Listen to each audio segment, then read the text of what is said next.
Bonjour à vous. Au-delà de cette mascarade qu'est ce nouveau gouvernement qui n'est là uniquement que pour faire gagner du temps au président de cette République, j'espère que vous vous apercevez bien la manipulation politique, à savoir que c'est uniquement que de la passation de pouvoir, puisque ce sont toujours les mêmes, les membres de cette politique française, qui est aujourd'hui une dictature capitaliste oligarchique, sont là depuis un demi-siècle, pour certains d'entre eux, et ce sont toujours les mêmes. Donc le fait qu'ils s'échangent les titres les uns les autres, c'est ce qu'on appelle de la passation de pouvoir.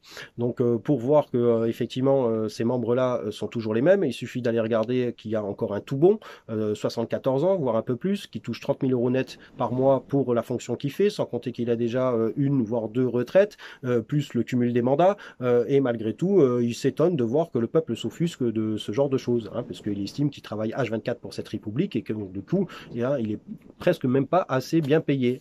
Exactement comme un Fabius, on n'entend quasiment plus parler de lui, mais il occupe encore une très haute fonction d'État, et donc avec cumul des mandats, et il a également des retraites, notamment de ministres, tout ça. Voyez bien que ces gens-là, ils se gavent sur le compte de notre pays et que ce sont toujours les mêmes. Philippe qui n'est plus Premier ministre, il s'en fout complètement puisqu'il a une retraite à vie de Premier ministre aujourd'hui. Donc être payé pour ne plus faire la fonction, c'est génial, sans compter également le cumul des mandats, etc. etc. Et ça marche pour tous les membres de cette politique française. D'accord? Donc quand vous avez 60% des Français qui s'abstiennent pour les municipales, c'est pas pour rien. C'est parce que les gens commencent à réfléchir et à se dire, mais quand bien même je vais voter pour l'un ou pour l'autre, c'est toujours les mêmes. Donc on dit même plus, je préfère pas aller voter pour la peste ou le choléra, et c'est parce que c'est exactement pareil, que vous votiez pour l'un ou pour l'autre, cela ne changera strictement rien. Surtout, n'oubliez pas que la politique française, ça n'est plus elle qui prend les décisions pour le pays et le peuple, c'est bel et bien l'Europe.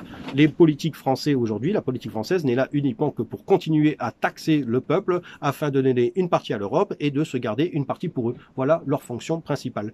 Donc si demain il y a un inconnu qui ne fait pas partie de ce noyau politique, qui veut se présenter notamment au présidentiel, il y en a 2 ou 3, et que le peuple décide d'aller voter pour un des 3 là, je me déplacerai, j'irai revoter. Sinon, je ne vais pas me déplacer pour aller voter pour un ou un autre personnage qui fait partie de ce noyau dur, encore une fois, depuis, pour certains d'entre eux, un demi-siècle.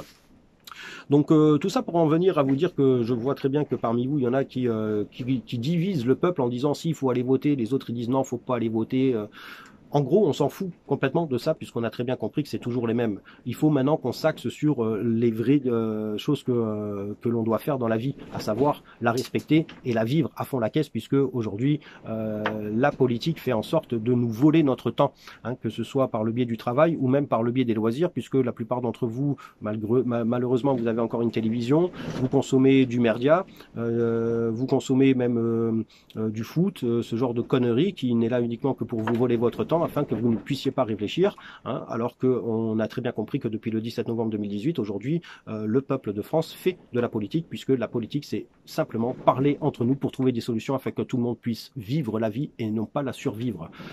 Et donc, il est grand temps d'arrêter de se faire diviser. Donc, voter, pas voter, on s'en fout. Pour l'instant, le problème, c'est pas ça. Le problème, c'est justement ce noyau de membres de cette politique française qui est aujourd'hui, encore une fois, une dictature capitaliste oligarchique. La division qu'ils essayent de nous balancer toujours plus, notamment avec le racisme, la couleur de peau, alors que tout ça c'est tout à fait normal, c'est naturel. Les religions surtout, ils font en sorte que les religions soient les unes contre les autres, alors que là c'est pareil. La différence c'est la nature qui la veut, donc si c'est la nature, c'est la source de la création, de la vie qui veut toutes ces différences. Donc pourquoi aller se taper sur la gueule, si jamais c'est le cas, c'est bien qu'il y a un matraquage quotidien qui fait en sorte que les religions soient en compétitivité. Alors c'est vrai que si on en croit ce qui va arriver, ils veulent faire une seule religion, mais on n'en est pas encore là. Mais en tout cas, tout ça, c'est pour diviser les peuples, diviser le peuple. Et ça marche très très bien, d'accord? Donc ce qu'il faut qu'on prenne en compte maintenant, c'est qu'on a tous une chose en commun qu'on veut, c'est vivre tranquille, d'accord? Donc axons-nous sur ce principe-là, et ensuite on lèvera notre linge sale en public. Les différences qu'il y aura entre nous, eh bien, on met tout sur la table une fois pour tout, et on règle ça entre nous, le peuple. Parce que pour l'instant, on règle ça malgré tout entre nous quand même, mais comme c'est eux qui détiennent le pouvoir, hein, que le peuple n'est pas souverain, ça sert strictement à rien. Donc voyez bien que d'abord il faut qu'on soit souverain de notre pays et qu'ensuite on discute entre nous pour savoir qu'est-ce qu'on veut. Vous voyez, c'est comme ça qu'il faut faire. Pour l'instant, eux ils se gavent, ils continuent à se gaver et ils arrivent à faire ce qu'ils veulent, à savoir gagner du temps pendant que eux nous volent notre temps. N'oubliez surtout pas que le miracle qu'est cette vie, ça n'est pas pour aller servir des costards cravates. Hein. N'oubliez surtout pas que eux nous font croire que c'est notre devoir de les servir. Donc il est grand temps de changer un petit peu cette optique parce que la vie, c'est pas servir une poignée d'opportunistes qui se prennent pour des dieux. Hein, d'accord.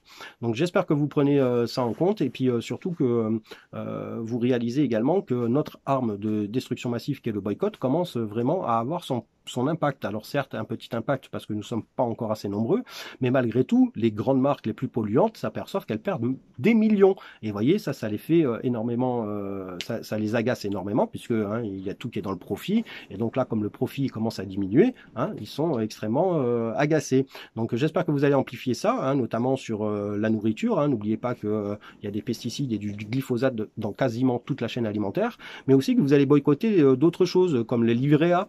Hein, le livret A ne sert plus à rien aujourd'hui, le taux d'intérêt il est inférieur à l'inflation, donc c'est du vol hein, en fait, et puis surtout n'oubliez pas que les intérêts que rapportent les livrets des Français au gouvernement, c'était pour les logements sociaux, mais il y a plus de 50% qui part directement dans les paradis fiscaux, hein, donc c'est une double arnaque le livret A.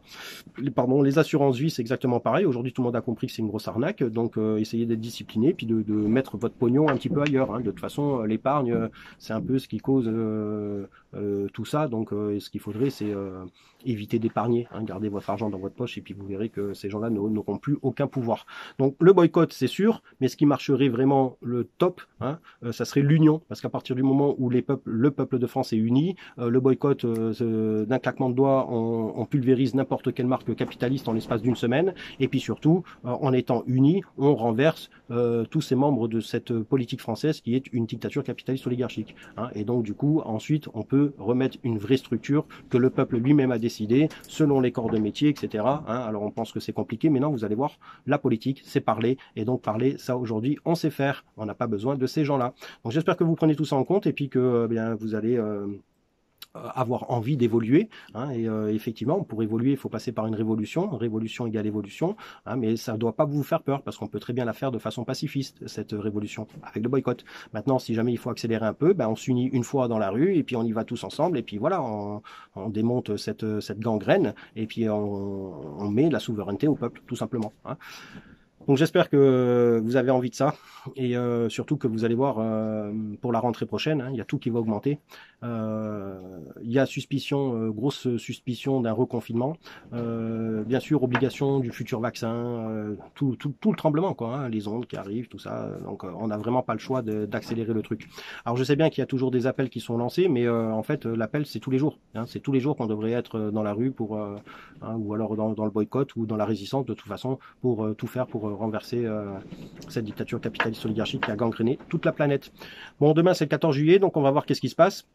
Il y a toujours des gens qui ont espoir qu'au dernier moment, l'armée se retourne contre ce gouvernement et se mette face au peuple, hein, pour montrer que elle est unie au peuple, parce qu'elle se rend compte qu'effectivement c'est grâce au peuple qu'elle existe, puisque c'est lui qui travaille et qui fait en sorte que tous ces équipements et ces gens-là puissent être payés.